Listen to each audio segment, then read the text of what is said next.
Iran has just entered a critical phase of collapse, but not necessarily through military conflict, rather through water system collapse.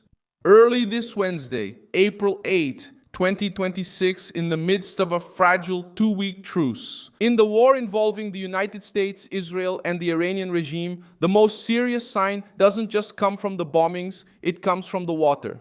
There is a water shortages in urban areas, reservoirs keep emptying, and the infrastructure that sustains civilian life has become part of the conflict's strategic landscape. The drama now is not just military, it's a silent collapse that affects the daily life of an entire country. What exactly is happening? Iran is facing the worst water crisis in decades. It's not just the opposition to the regime admitting this. The official Iranian authorities themselves have already acknowledged the risk of rationing in Tehran, a city with more than 10 million inhabitants.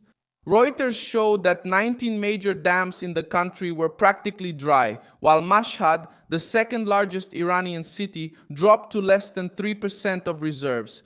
In Tehran, the 5 main reservoirs have lost almost half their volume, and President Masoud Pezeshkian even said that without rain, the capital might even have to be evacuated. Where is the pressure felt the most? In Tehran, Mashhad, and Isfahan. But the problem goes far beyond these cities. Satellite images analyzed by the SISES showed accelerated depletion in the main reservoirs of the Iranian capital. In many neighborhoods, the government has already reduced water pressure at night, and residents have started buying tanks, pumps, and storage containers to try to cope with the interruptions. An environmental crisis has become a social crisis, affecting homes, businesses, and millions' daily lives. How did Iran get to this point? Through a combination of prolonged drought, extreme heat, and accumulated mistakes. World Weather Attribution pointed out that 2025 marked the 5th consecutive year of drought, worsened by climate change. But the core of the disaster is political and structural. Agriculture consumes more than 90% of the country's water, while decades of poorly planned dams, well drilling, and excessive groundwater extraction have weakened the system. In parts of Tehran, the ground is already sinking more than 10 inches a year, a brutal picture of aquifer depletion. Why did the war make everything worse? Because it hit energy, pumping, desalination, and civil infrastructure.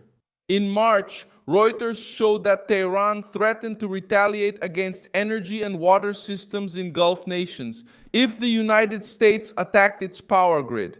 Experts interviewed by the agency itself pointed out that attacking facilities essential to civilian supply can constitute a war crime. There was also an Iranian attack against a power and desalination plant in Kuwait. And this week, Reuters reported that desalination plants have become explicit targets in the regional escalation.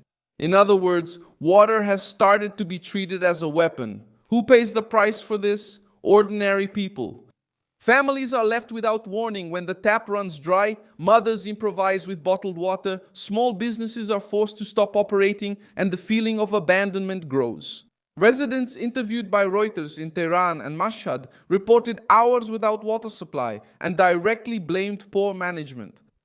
This point is central. The regime tries to shift all the blame onto the war. But the data shows that the crisis was already in place before the most intense military phase in 2026. The war accelerated the collapse. It didn't create this disaster on its own. When this crisis became a real political threat, it had already been showing signs for years.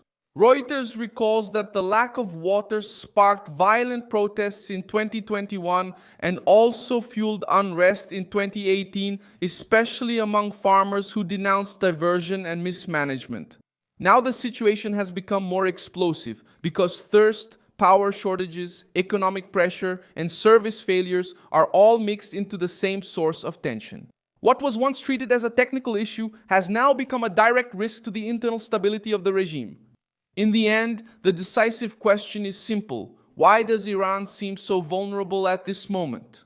Because the regime let the drought become systemic, let mismanagement become routine, and now faces a war atop an already broken system. It's not just an empty dam or a damaged pipeline. It's an entire model in decline.